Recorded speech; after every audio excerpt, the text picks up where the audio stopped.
మెరిసిపోయే పచ్చబొట్టెలే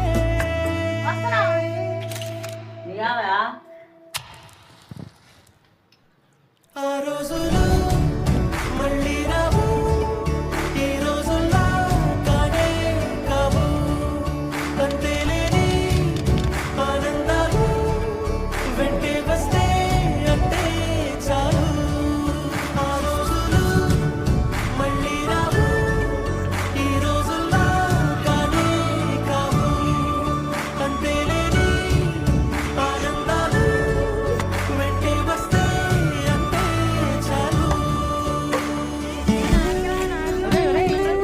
అందరూ ఒకే దాంట్లో తింటారేంట్రా? చెరో ఒకేసుకోండి. ఎక్కడికి వెళ్తున్నా నాన్న? చర్చికమ్మా. అదేంటి మనం వెళ్ళాల్సిన గుడికి కదా? అంటే నా ఫ్రెండ్ విలియం రాంబాబు కూడా వెళ్తున్నారమ్మా, అందుకే నేను కూడా వెళ్తా. అలాగే